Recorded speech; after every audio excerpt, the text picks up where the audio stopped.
Hello guys, good morning. Welcome back to another video. तो कैसे हो आप सभी लोग? आशा करता हूँ कि सभी बढ़िया होंगे। तो गाइस, कल वाला वीडियो आपने देखा होगा। तो मैंने आपको कल वाले वीडियो में बताया था कि अब एक लक्ष्य बना लीजिए, क्योंकि दोनों ही एग्ज़ाम क्या है कि अपने अगस्त के अंदर शिफ्ट हो चुके हैं। तो गाइस, आज बेसिकली मैं इसी को लेकर आपसे बात करूँगा कि किस तरीके से अपन को आगे बढ़ना है, किस को अपन फोकस करें, किस एग्ज़ाम को टारगेट करके किस तरीके से अपन तैयारी करें, और मैं किस एग्ज़ाम को टारगेट कर रहा हूँ और किस को मैं प्रेफरेंस दूंगा ज़्यादा और किस एग्ज़ाम को कम प्रेफरेंस दूंगा और किस तरीके से मैं आगे तैयारी करूँगा। तो गाइस, बढ़ते आगे। अगर चैनल पर नए हो तो चैनल को सब्सक्राइब कर लीजिए, वीडियो को लाइक कर दीजिए, और बाकी अपन बात करते हैं सबसे पहले। तो गाइस, अब अपने जो दोनों एग्ज़ाम हैं वो होने जा रहे हैं अपने अगस्त के अंदर। एक एग्ज़ाम है पटवारी 2025 भर्ती 2025, जिसमें है अपने लगभग 3727 पद। ठीक है गाइस, जो कि बहुत ही ज़्यादा मात्रा के अंदर पद हैं। ठीक है, तो अपन को क्या है कि पोस्ट भी थोड़ी ध्यान में रखनी पड़ेगी, किस में कितनी पोस्ट है, उस हिसाब से अपन को तैयारी करनी है। दूसरा एग्ज़ाम बात करूं मैं तो अपने पास है ग्राम विकास अधिकारी, जो कि अपना है एग्ज़ाम ये 31 अगस्त 2025 को। तो गाइस, दोनों एग्ज़ाम क्या है कि अपने आ चुके हैं अगस्त के अंदर ही। तो फर्स्ट मैं बात करता हूँ पटवारी को लेकर कि पटवारी को अंदर अपन को क्या है कि बहुत ज़्यादा टाइम मिला है, क्योंकि क्या है कि हर बच्चे क्या है सबसे पहले पटवारी को ही टारगेट कर रहा था, क्योंकि पटवारी जो एग्ज़ाम है वो अपना आ रहा था 11 मई को। ठीक है, 11 मई को, जो कि अभी 2 दिन पहले गई है। 11 मई को अपना पेपर होना था। ठीक है, तो अपना जो सिलेबस था वो भी कंप्लीशन की तरफ था, और अपना जो आउटपुट या रिज़ल्ट जो अपन को मिलना था वो भी लगभग अपन को मिलने ही वाला था, क्योंकि 10 से 25 दिन पहले ही इन्होंने क्या है कि स्थगित किया था उसको। ठीक है, बाकी अगर मैं यहाँ पे बात करता हूँ अपने ग्राम विकास अधिकारी को, तो अभी चल रहा है मई, और इन्होंने मई में ही डेट दे दी कि हम अब जो एग्ज़ाम है वो 31 अगस्त को 2025 में करवाएंगे। तो गाइस, इसके अंदर तो क्या है कि पहले ही एग्ज़ाम बहुत लेट, मतलब बहुत टाइम था अपने पास, और फिर इसको और लेट कर दिया। तो क्या है कि बच्चों की प्रिपरेशन थी नहीं। तो मैं आज क्लियर करने जा रहा हूँ कि आपको किस तरीके से तैयारी करनी है, किस लेवल पे पढ़ाई करनी है, और किस तरीके से फोकस करके स्टडी करनी पड़ेगी, और क्या प्लान रहने वाला है। क्योंकि अब अगर इस चीज़ को आप समझोगे ना तो ही कुछ कर पाओगे, तो ही आगे का मैच खेल पाओगे, क्योंकि आगे बहुत ख़तरनाक पड़ाव आने वाला है अपने सामने। ये कंपटीशन जिस हद का देखने को मिलेगा, और कट ऑफ में जो भी इंक्रीमेंट या डिक्रीमेंट देखने को मिलेगा वो आप समझ सकते हो, क्योंकि अब कितना टाइम मिला है। तो भाई, सबसे पहले मैं पर्टिकुलर पटवारी को लेकर बात करता हूँ, फिर अपन बात करेंगे अपने ग्राम विकास अधिकारी को लेकर। तो सबसे पहले पटवारी। तो भाई, इस पटवारी के अंदर क्या है कि अब अपने पद हैं 3727, जो कि भारी मात्रा के अंदर पद हैं। पहला ही एग्ज़ाम 11 मई को होने वाला था, इसको डायरेक्ट शिफ्ट कर दिया गया 17 अगस्त को। तो अपने पास टाइम मिला इसके अंदर। पहले अपन मई तक तैयारी करते हुए आई रहे थे, उसके बाद अपन को एक्स्ट्रा टाइम मिल गया 100 दिन का, 120 दिन का, क्योंकि अभी चल रहा है अपने पास मई पूरा मिला है अपन को, जून जुलाई 3 90 दिन तो ये, और अगस्त के भी 17 दिन। तो गाइस, ये 90 कम से कम भी नहीं तो 107, और अपन को पहले इन्फॉर्मेशन आ गई थी 11 मई से पहले ही, तो ये भी अपने लिए बेनिफिशियल है। तो गाइस, अपने को मिला इसके अंदर टाइम 100 से 110 दिन। ठीक है, जो कि बहुत ज़्यादा इंपॉर्टेंट है। अब अपन को आगे करना क्या है मैं बताऊंगा कि मैं किस एग्ज़ाम को टारगेट कर रहा हूँ। पहले बताता हूँ मैं आपको अपन को करना है। जो भी पटवारी को टारगेट कर रहा है, तो भाई ये समझ लो कि यहाँ पे कंपटीशन क्या है कि अपन को ज़्यादा लेवल पे देखने को मिलेगा, ज़्यादा लेवल पे देखने को मिलेगा कंपटीशन। लेकिन क्या है कि यहाँ पे पोस्ट भी ज़्यादा है, तो अपन को क्या है कि ज़्यादा घबराने की बात नहीं है, क्योंकि कंपटीशन बढ़ा है तो पोस्ट भी बढ़ा दी गई है। यहाँ पे 3727 पोस्ट, जो कि बहुत ही ज़्यादा है। और यहाँ पे सिलेक्शन लेना क्या है कि एज़ कम्पेयर टू वीडियो ग्राम विकास अधिकारी में क्या है कि कम रहेगा। क्यों?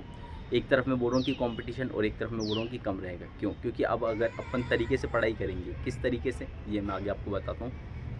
क्योंकि अब यहाँ पे क्या है कि पोस्ट अपनी इंक्रीमेंट हुई है, वो हुई है लगभग 2000 के लगभग, और यहाँ पे ग्राम विकास अधिकारी के अंदर अपने कोई पोस्ट का इंक्रीमेंट नहीं हुआ है। वहाँ पे पोस्ट है 851। तो हर बच्चा लगभग क्या है कि पटवारी को लेकर ही फोकस करके स्टडी कर रहा है। सबसे पहले तो ये मैं क्लियर कर दूँ क्यों कर रहा है, क्योंकि यहाँ पे पोस्ट ही ज़्यादा है, यहाँ पे टाइम ज़्यादा मिला है अपन को। 2 फैक्टर यहाँ पे हो गए अपने पास प्लस पॉइंट की, क्योंकि टाइम भी अपन को एक्स्ट्रा मिल चुका है। यहाँ पे 11 मई को होना था पेपर, स्थगित होने के बाद अपन को कितना टाइम मिला है। ठीक है, तो सब अभी तक किसकी कर रहे थे तैयारी? पटवारी ही की कर रहे थे। पटवारी जब स्थगित हुआ तब जाके लोगों का मन या दिमाग डाइवर्ट हुआ वीडियो ग्राम विकास अधिकारी की तरफ कि भाई पटवारी में अभी टाइम है, मैं 12 जुलाई को पहले ग्राम विकास अधिकारी पेपर क्रैक करने की कोशिश करता हूँ। तो सब उस तरफ डाइवर्ट हो गए। अब जब वापस से हो गया तो वापस से लोग अब इस तरफ आ चुके हैं। ठीक है। अब सबके सब पटवारी को फोकस कर रहे हैं। क्यों कर रहे हैं? क्योंकि 17 अगस्त को इसका पेपर है, और पेपर के साथ साथ में क्या है कि इसके अंदर पोस्ट भी ज़्यादा है, और इसके अंदर क्या है अपन को एक्स्ट्रा सब्जेक्ट पढ़ने पड़ेंगे। अब वो क्या है, कंप्यूटर, रीजनिंग और एक है अपनी पॉलिटी, क्योंकि पॉलिटी वहाँ पे बिल्कुल भी नहीं आ रही। तो अपन को क्या है किस तरीके से पढ़ना है, इसके अंदर क्या है कि सबसे पहले तो सिलेबस जो अपना आ चुका है ना पटवारी का, सिलेबस के अंदर अभी कोई चेंजेस के लिए उन्होंने कुछ कहा नहीं है। तो जो भी सिलेबस है उसको उठाओ, और भाई जिसका तैयारी हो रखी है ना वो PYQ, अब जितने भी एग्ज़ाम, जितने भी, पहले तो मैं क्या बोल रहा था कि इससे रिलेटेड PYQ, और अब जितने भी एग्ज़ाम के प्रीवियस ईयर का जो सिलेबस मैच कर रहा है ना, जो भी किसी में भी, तो भाई वहाँ से क्वेश्चन छाँट के अभी से प्रैक्टिस करना चालू कर दो, और जितना मल्टीपल रिवीजन होएगा उतना करो। क्योंकि यहाँ पे पटवारी के अंदर क्या है कि भीड़ बहुत ज़्यादा देखने को मिलेगी, क्योंकि हर बच्चे क्या है कि अब पटवारी को पहले फोकस कर रहा है। मैं जहाँ पे भी, मैंने भी अभी एक पोस्ट मतलब पोल डाला था, वहाँ पे भी सबके रिजल्ट आए, तो वहाँ पे 70% लोगों की क्या था कि पटवारी की तैयारी कर रहे, 30% ही क्या थे जिन्होंने बताया कि हम वीडियो की तैयारी कर रहे। क्यों नहीं कर रहे लोग वीडियो की तैयारी? एक तो वहाँ पे क्या है कि अपन को टाइम मिला है, वो कम मिला है। अब कैसे कम ज़्यादा क्यों बता रहा हूँ मैं? क्योंकि ये कंपेयर करके बता रहा हूँ मैं अपने एग्ज़ाम डेट को लेकर। एग्ज़ाम होना था 12 जुलाई को, उसको स्थगित किया गया, जुलाई से अगस्त में कर दिया गया बस, यानी कि 1 महीने का डिले हुआ है। और यहाँ पे मई से अगस्त में कर दिया गया है। मई, जून, जुलाई 2 महीने का डिले हुआ है यहाँ पे, लगभग 100 दिन, 3 महीने का डिले हो चुका है, ठीक है। और वहाँ पे पोस्टों में भी कोई इंक्रीमेंट नहीं हुआ है अभी तक। पोस्ट भी वहाँ पे 851 ही, यहाँ पे 3427 मतलब 3727 कर दी गई, मतलब 2000 पोस्ट बढ़ा दी गई है। इसलिए यहाँ पे पटवारी के अंदर अपन को क्या है कि कंपटीशन देखने को मिला। तो कंपटीशन देखने को मिलेगा, अच्छी लेवल की तैयारी पहले से लोग करके आएंगे, तो गाइस अपन को भी उसी हिसाब से पढ़ाई करनी पड़ेगी। मैंने पहले भी बोला था कि लक्ष्य एक बनाओ, और लक्ष्य बनाने के साथ साथ उस लक्ष्य को समझो भी कि किस तरीके से तैयारी करनी पड़ेगी। ये बातें क्या है कि बहुत आसान लग रही होगी आपको जो मैं बता रहा हूँ कि पटवारी और ग्राम विकास अधिकारी, लेकिन ये बहुत ही मेजर डिफरेंस है। क्योंकि जब तक आपको ये नहीं पता रहेगा कि कंपटीशन कितना है, किस लेवल पे वहाँ पे लोग आएंगे, किस तरीके से तैयारी करके आएंगे। अब कुछ लोग हैं जो मेरी इस बात को सुनकर क्या है कि आधे वीडियो की तरफ फोकस करेंगे। तो भाई किसी भी तरफ फोकस करो, लेकिन क्या है कि लक्ष्य बना के पढ़ाई करोगे ना तभी कुछ होगा। पहले भी मैंने आपको बताया था कि इफेक्टिव आर्ट्स में पढ़ाई करो, इफेक्टिव आर्ट्स जो बहुत ज़्यादा इंपॉर्टेंट है। अब क्या है कि आप किसी भी एग्ज़ाम को टारगेट कर रहे हो ना, तो मैं आज आपको एक शेड्यूल बता देता हूँ। सबसे पहले तो डेली क्या है कि 50 से 60 क्वेश्चन आपके मैथ और रीजनिंग के परफेक्ट अभी से। अब मैं 50 से 60 क्वेश्चन बोल रहा हूँ अभी से, तो मतलब ये हो गया अपना 100 × 100 दिन में लगभग आप कितने प्रश्न कर लोगे? 5 से 6 हज़ार। और ये वो प्रश्न करने अपन को 50 से 60 डेली, जो प्रीवियस ईयर में पहले आ चुके हैं, ठीक है। कोई इधर उधर की बुक की प्रैक्टिस कर रहे हो वो आप अलग है, बाकी डेली 50 से 60 क्वेश्चन की टारगेट बना लो। डेली किस तरीके से आपको 50 से 60 क्वेश्चन डेली करने हैं ये, ठीक है। फर्स्ट वर्क ये करना है। डेली अपन को 2 सब्जेक्ट का रिवीजन करना है जो आपको आते हैं। नहीं आते कोई बात नहीं, उसको छोड़ो आप। जो भाई अभी से मैंने पहले बताया था कि भाई अब तैयारी करने के लिए अगर आपको कोई बैच चाहिए, कोई क्लास चाहिए, या फिर कोई भी अपन को ज्वाइन करनी है क्लासेस, या कोई किसी का भी सब्सक्रिप्शन लेना है, तो भाई ले लो, अब डिले मत करो। क्योंकि वैकेंसी है कि बहुत ही टाइम के बाद आती है। राजस्थान के अंदर ये गोल्डन चांस है भाई, जो भी 2025 में आया है और जो एलिजिबल हो रखा है, जिनका CET क्लियर हो रखा है, वो भाई नौकरी ले लो। अभी क्या है कि राजस्थान पुलिस में भी आपको पता ही होगा, जिसका मतलब ये 12th वाला CET क्लियर है वो फॉर्म दे सकता है। 1,60,000 के लगभग फॉर्म भर चुके हैं अभी तक, ठीक है। और 10,000 पोस्ट हैं, जो कि बहुत ही है, ठीक है। बाकी मैं अभी उस टॉपिक पे तो अगले वीडियो में बात करेंगे। तो गाइस अपन को क्या है कि इसी चीज़ को फोकस करके करना है। तो 50 से 60 क्वेश्चन तो आप डेली के प्रैक्टिस के लिए मैथ और रीजनिंग के फिक्स कर लो। और ये कौन से करना है आपको? PYQ वाली। भाई किस तरीके से करना है? भाई खूब सारी बुक्स आती है आपको PYQ वाली, मिल जाएगी मार्केट के अंदर। दिशा की ले लो, ठीक है, दिशा की बेस्ट बुक है PYQ वाली। मैं तो वही बताता हूँ सबको। RSMSB बोर्ड का तो मतलब छठे बढ़िया से बढ़िया क्वेश्चन भी उसके अंदर आ रखे हैं। जो लेवल आ सकता है वो है उसके अंदर। उसकी डेली से 50 से 60 क्वेश्चन अभी से टारगेट करो। सेकंड, अब भाई जो भी, अब बात करते हैं कि भैया मैंने तो अभी सब्सक्रिप्शन लिया है तो क्या करूँ मैं? तो भाई जिस भी सब्जेक्ट की आप क्लास ले रहे हो, एक तो उसके PYQ अभी से प्रैक्टिस करने लग जाओ। और जो टॉपिक आप मैथ और इसमें पढ़ रहे हो, सबसे पहले फोकस ही आप किस पे करोगे? पटवारी हैं तो भी मैथ और रीजनिंग, और अगर वीडियो है तो मैथ को करना ही करना है, क्योंकि बहुत ज़्यादा वेटेज है मैथ का। मैंने आपको पहले बताया था वीडियो के अंदर। तो अब ठीक है, इस तरीके से आपको 50 से 60 क्वेश्चन प्रैक्टिस करने डेली। अगर कोई टॉपिक पढ़ रहे हो तो उससे रिलेटेड करो, नहीं तो अगर मिक्स्ड करने तो मिक्स तरीके से क्वेश्चन प्रैक्टिस करो। सेकंड भाई, जिसका कोर्स हो रखा है पहले उसकी बात कर लेते हैं अब, क्योंकि इधर डिफरेंस करना थोड़ा मुश्किल हो रहा है एक चीज़ के लिए। दोनों को एक साथ बोल रहा हूँ तो कुछ लोग शायद कन्फ्यूज़ भी हो रहे होंगे। तो पहले मैं बता देता हूँ, जिनका पटवारी का कोर्स कंप्लीट हो रखा है, सिर्फ कुछ चीज़ें बाकी हैं, मतलब कि 1-2 सब्जेक्ट ही अगर बाकी है, और अगर कुछ टॉपिक है उनके भी सब टॉपिक्स ही बाकी हैं, तो फिर मैं बता देता हूँ। और सबसे पहले इनसे भी पहले की बात बताऊं तो सबसे ज़्यादा इंपॉर्टेंट बात है वो है कि अपन को क्या है कि ये पता होना चाहिए कि किस टॉपिक से कितने क्वेश्चंस आ रहे हैं। अब ये मैं ये तो नहीं बता सकता कि आने वाले टाइम में भी उसी टॉपिक से आएंगी, क्योंकि अब जो टाइम मिला है उसको देखते हुए कंपटीशन बहुत ज़्यादा है, इसलिए अपन को कोई सी चीज़ छोड़ तो सकते भी नहीं अपन। अगर अपन ने छोड़ा तो फिर ये है कि भाई सिलेक्शन कब होता है कि जो इजी क्वेश्चन है वो तो सबको आते हैं, लेकिन एक क्वेश्चन जो हार्ड है वो अगर आपको आ गया तो आपकी रैंक भी बनेगी और आपका सिलेक्शन भी होगा। तो उसी तरीके से क्या है कि अपन को छोड़ना कुछ भी नहीं है। जो आपका पहले छूटा हुआ था उसको आप क्या है कि कंप्लीट करो, रिवाइज करो, उसके प्रॉपर PYQs करो, ठीक है। सेकंड, जब ये कंप्लीट हो जाता है ना तो मॉक टेस्ट आप दे ही रहे थे, तो भाई मॉक टेस्ट अभी भी आपको देने। अब किस तरीके से मॉक टेस्ट देना आपको, पहले तो आप 50-60 क्वेश्चन कर लीजिए। जिनका सिलेबस कंप्लीट है उनकी बात करता हूँ, 50-60 क्वेश्चन कंप्लीट कर लीजिए डेली के। उसके बाद आप डेली एक सब्जेक्ट का टारगेट बनाइए रिवाइज करने का। जब ये रिवाइज हो जाए तो इससे रिलेटेड इसके डेली या तो टेक्स्ट बुक पे, ऑनलाइन किसी भी प्लेटफॉर्म पे आप देना चाहो वहाँ पे, या फिर आप कोई भी बुक ले लो, उसके लगभग 70 से 80 क्वेश्चन। गाइज ये नोट कर लेना, जो मैं बताते जा रहा हूँ डेली के बता रहा हूँ, ये 70 से 80 क्वेश्चन उस सब्जेक्ट के आपको डेली प्रैक्टिस करने। अब आप ये मैं बोल सकता हूँ कि जैसे कि आपने राजस्थान की ज्योग्राफी पढ़ी, तो राजस्थान की ज्योग्राफी में मृदा वाला या फिर और कोई सा भी टॉपिक जो आपको आता है वो आपने उठाया और फिर उसी से रिलेटेड आपने 70 से 80 क्वेश्चन कर लिए, वो ठीक है। अगले दिन दूसरे टॉपिक से, टॉपिक वाइज भी कर सकते हो, मिक्स्ड क्वेश्चन भी कर सकते हो। अब भी अपने पास जो टाइम है ना उसके हिसाब से मैं प्रीफर करूँगा और बताना चाहूँगा कि आप क्या है कि अभी टॉपिक वाइज सबसे पहले करो। जो टॉपिक है उस टॉपिक के सारे क्वेश्चन जितने भी रिलेटेड है वो डेली 80 क्वेश्चन कर दो।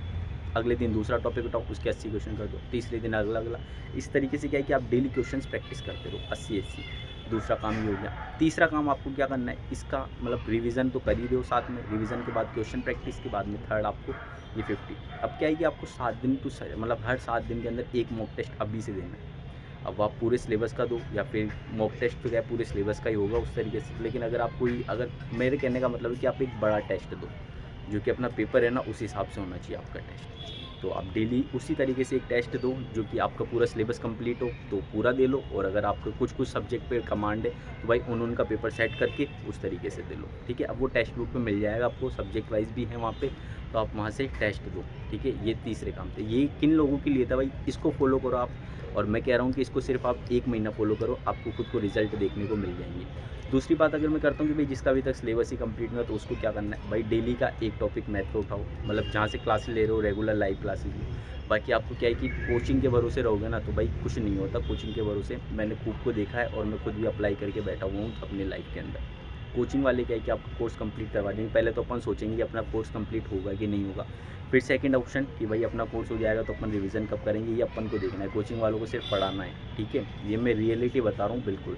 कोचिंग वाले क्या है कि अपन को कोर्स कंप्लीट करवा दें, लेकिन उसका रिवीजन PYQ वो भाई अपन को करनी। कोचिंग वाले बता देंगे भैया हम आपका कोर्स कंप्लीट करवाओ, 6 महीने में करवा दें, 5 महीने में करवा दें। तो बात करता हूँ सबसे पहले क्या है कि जब भी जहाँ से भी क्लास ले लो तो उसी टाइम पे अपन को रेगुलर आपको कितना आ रहा है कितना नहीं आता है ये मैटर नहीं करता। उसी टाइम पे आप PYQ उठाओ, नहीं आ रहा सॉल्यूशन देखो और फिर आगे बढ़ो, नहीं आ रहा सॉल्यूशन देखो आगे बढ़ो। मतलब आपको उसी टाइम पे क्वेश्चन प्रैक्टिस करने, आगे के भरोसे नहीं छोड़ना। अगर मैथ का कोई टॉपिक करो तो ये मत सोचना कि जब ये पूरा टॉपिक कंप्लीट होएगा उसके बाद मैं इसकी PYQ प्रैक्टिस करूँगा। नहीं भाई, ऐसे कुछ भी नहीं होगा, किसी का नहीं हुआ अब तक। ये टॉपिक आगे बढ़ जाएगा, दूसरा टॉपिक चालू हो जाएगा, दूसरा टॉपिक चालू होने के बाद आप सोचोगे इस टॉपिक की प्रैक्टिस करूँ कि अगले टॉपिक की प्रैक्टिस करूँ, और फिर अगला चालू हो जाएगा। ऐसे 3-4 टॉपिक होने के बाद ना तो आप फर्स्ट वाले टॉपिक की प्रैक्टिस करोगे ना लास्ट वाले टॉपिक की प्रैक्टिस करोगे। इसलिए बोल रहा हूँ साथ के साथ में नहीं आते तो सॉल्यूशन देखो, और आते हैं तो क्वेश्चन सॉल्व करते रहो और अपने टीचर से पूछते रहो। इस तरीके से आपको मैथ कवर करनी है। बाकी GK जहाँ से चल रही है वहाँ से PYQ प्रैक्टिस करते रहिए, ठीक है। ये उन बच्चों के लिए जिनका सिलेबस नहीं हुआ, और भाई कोर्स को क्या है कि जल्दी से जल्दी फिनिश करने की कोशिश करिए। अब क्या है कि क्लासेस या तो रिकॉर्डिंग भी मिलेगी आपको, तो भाई पहले क्या है कि जो इंपॉर्टेंट सब्जेक्ट है जो मैंने आपको पहले ही बता दिए, पटवारी के भी और वीडियो के भी, तो भाई पहले उन सब्जेक्ट को टारगेट करके उन पर प्रैक्टिस करके उनको कंप्लीट करो, और उनके लिए PYQs भी प्रैक्टिस कर लो। जब भी आपकी कंप्लीट हो जाए तो फिर आप क्या है कि अभी तो आप मतलब दे ही नहीं पाओगे, क्योंकि अभी आपकी क्या है कोर्स कंप्लीट नहीं हुआ, तो अभी आप मॉक टेस्ट को थोड़ा अवॉइड करो। और जब भी आपका 50 to 60% सिलेबस कंप्लीट हो जाए आपकी कोचिंग की तरफ से बता रहा हूँ मैं, आपकी तरफ से तो कभी नहीं होगा तो अगर आप फॉलो नहीं करोगे तो जो मैं बता रहा हूँ, ठीक है। तो क्या है जब भी कोचिंग की तरफ से 50 to 60% सिलेबस हो जाए तो आप मॉक टेस्ट देना चालू कर दो, और आपको मॉक टेस्ट देंगे डायरेक्ट फुल सिलेबस के। और जब कोचिंग चल रही है तब आपको सब्जेक्ट वाइज या फिर टॉपिक वाइज PYQs प्रैक्टिस करनी है, ठीक है। ये हो गया सिलेबस कंप्लीट वालों का भी, और सिलेबस जिनका कंप्लीट नहीं है उनका भी। थर्ड बात करता हूँ गाइज अब मैं वीडियो को लेकर, तो वीडियो ग्राम विकास अधिकारी, इसके अंदर क्या है कि कॉम्पिटिशन थोड़ा बहुत कम देखने को मिलेगा एज़ कम्पेयर टू पटवारी, क्योंकि पटवारी के अंदर क्या है कि पोस्टें भी ज़्यादा रहती है। कॉम्पिटिशन कहाँ पे देखने को मिलता है, जहाँ पे भारी मात्रा के अभी आपने भी चतुर्थ श्रेणी के बारे में सुना होगा, वहाँ पे 52,000 पोस्ट हैं, लगभग 52-53,000 है, मेरे को आइडिया नहीं है, लगभग इतना ही है। ठीक है, तो वहाँ पे कॉम्पिटिशन, वहाँ पे देखना कितने फॉर्म आए। अभी कॉम्पिटिशन नहीं है, ये भीड़ है। भीड़ के साथ साथ कॉम्पिटिशन भी क्या रहता है, कंपटीशन में क्या है कि कितने पढ़ने वाले बच्चे आ रहे हैं उनका कंपेयर रहता है। तो यहाँ पे क्या है कि अपन को कंपैरिजन एज़ कम्पेयर टू पटवारी में कम देखने को मिलेगा, किसके अंदर, वीडियो के अंदर। क्यों? क्योंकि यहाँ पे क्या है बहुत ही कम पोस्ट है। बच्चा क्या है किस तरह भागता है, आप खुद देखो। अगर आप चाहोगे नौकरी लगना, कहाँ पे नौकरी लगना आसान है, जहाँ पे पोस्टें ज़्यादा है। अभी किसी भी, अगर कोई भी मैं एग्ज़ाम करवाता हूँ, उसके अंदर अगर 10 ही पोस्ट है, तो भाई 10 के लिए क्या है कि बच्चा इस तरीके से पढ़ाई करके आएगा जिसकी कोई हद नहीं। वो एकदम प्रॉपर तरीके से, क्या इंटरव्यू के अंदर क्वेश्चन आएंगे, क्या क्वेश्चन प्रैक्टिस करनी, उस तरीके से वो सारी चीज़ें करके आएगा। ठीक है, क्योंकि 10 पोस्टें बहुत कम पोस्ट है, तो वो बहुत ज़्यादा मेहनत करेगा। और जहाँ पे पोस्टें कम रहती है ना, वहाँ पे बहुत ज़्यादा मेहनत करनी पड़ती है, क्योंकि पोस्ट कम है तो सिलेक्शन उसी का होगा जो पढ़ के आएगा। और पटवारी के अंदर भीड़ ज़्यादा देखने को मिलेगी, कंपटीशन कम रहेगा, क्योंकि यहाँ पे क्या है कि जो नहीं पढ़ रहा ना भाई, वो भी पटवारी को फोकस कर रहा है, और वो भी कि लगी जाऊँगा 3400 में, मेरे को तो एक सीट चाहिए, इस मोटिवेशन से। तो भाई मोटिवेशन सही चीज़ है, इनर मोटिवेशन बहुत ज़्यादा ज़रूरी है, लेकिन भाई प्रैक्टिस और मेहनत भी करनी पड़ेगी। तो यहाँ पे अपने क्या है, वीडियो के अंदर कम कंपटीशन, कम भीड़ देखने को मिलेगी। कंपटीशन तो देखने को मिलेगा ही, क्योंकि यहाँ पे क्या है कि वही बच्चे फॉर्म भरेंगे और वही बच्चा रिस्क उठाया हुआ है जिसका सिलेबस कंप्लीट है। आप में से भी कौन जाएगा वीडियो की तरफ, भाई जिसका सिलेबस कंप्लीट है और जिसका गोल ही है ना ग्राम विकास अधिकारी बनने का, तो वही जाएगा। अब यहाँ पे क्या है कि अपने ये हट गई, एक तो पॉलिटी कंप्लीट तरीके से हट गई। ठीक है, और दूसरा सब्जेक्ट यहाँ पे कंप्यूटर और रीजनिंग बैठ गया। लेकिन वीडियो के अंदर जो सबसे ज़्यादा इंपॉर्टेंट है, वो मैंने आपको पहले भी सब्जेक्ट बताए थे, आज फिर बता रहा हूँ। सबसे पहले आप मैथ को टारगेट करो। सेकंड सब्जेक्ट है आपका इकोनॉमिक्स। ठीक है, आर्थिक समीक्षा वाला, जो कि गाइस बहुत ज़्यादा इंपॉर्टेंट है। इसके ऊपर मैं वीडियो लाने की कोशिश कर रहा हूँ, 1-2 दिन में इसके ऊपर प्रॉपर वीडियो आएगा कि अपन को किस तरीके से आर्थिक समीक्षा वाला टॉपिक पढ़ना है। ठीक है, तो ये क्या है कि आज का वीडियो थोड़ा कंपेयर करके बताया मैंने कि कौन सा एग्ज़ाम आपको टारगेट करना है। बाकी मैंने कल भी आपको एक बताया था कि एक साधे सब सधे, सब साधे सब जाए।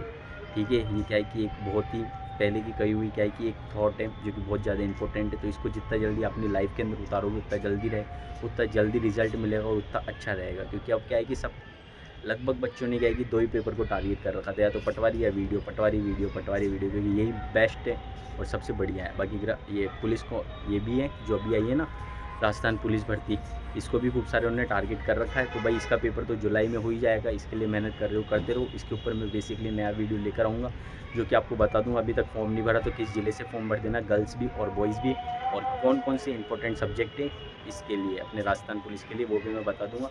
बाकी ये बेसिक डिफरेंस था अपने पटवारी और वीडियो को। तो गाइज़ अभी गोल बनाओ और अभी से तैयारी करना चालू कर दो। बाकी मैं नेक्स्ट वीडियो के अंदर बताऊँगा कि मैं किस एग्ज़ाम को टारगेट कर रहा हूँ। और अगर चैनल पर नहीं तो चैनल को सब्सक्राइब कर देना, और टेलीग्राम चैनल भी ज्वाइन कर लेना। वहाँ पे आपको खूब सारे सब्जेक्ट के नोट्स मिल जाएंगे, वीडियो के भी और पटवारी के भी, और इंपॉर्टेंट बुक्स और जो स्टैंडर्ड बुक्स है वो मिल जाएगी, और इंपॉर्टेंट सब्जेक्ट्स के नोट्स भी मिल जाएंगे आपको। तो गाइस यही था आज का वीडियो। बाकी मिलेंगे अपन नेक्स्ट वीडियो के अंदर, क्योंकि यहाँ पे आने लग गई है बारिश और अपने पास है नहीं एक स्मार्ट बोर्ड होता तो मैं आपको और भी अच्छी तरीके से एक्सप्लेन करके बता देता चीज़ों को। बाकी चीज़ें क्लियर हो ही गई होगी, अगर नहीं हुई तो भाई कमेंट कर देना, मैं कमेंट में आपको बता दूंगा। और वीडियो पसंद आया तो एक कमेंट ज़रूर कर देना गाइस, क्योंकि कमेंट करके मुझे पता लगता है कि वीडियोस कैसे बन रहे हैं, आप लोगों को पसंद तो आ रहे हैं कि नहीं, आप लोगों को समझ में तो आ रहा है कि मैं क्या कहना चाह रहा हूँ। ठीक है, बाकी मिलेंगे नेक्स्ट वीडियो के अंदर, तब तक के लिए ओके बाय।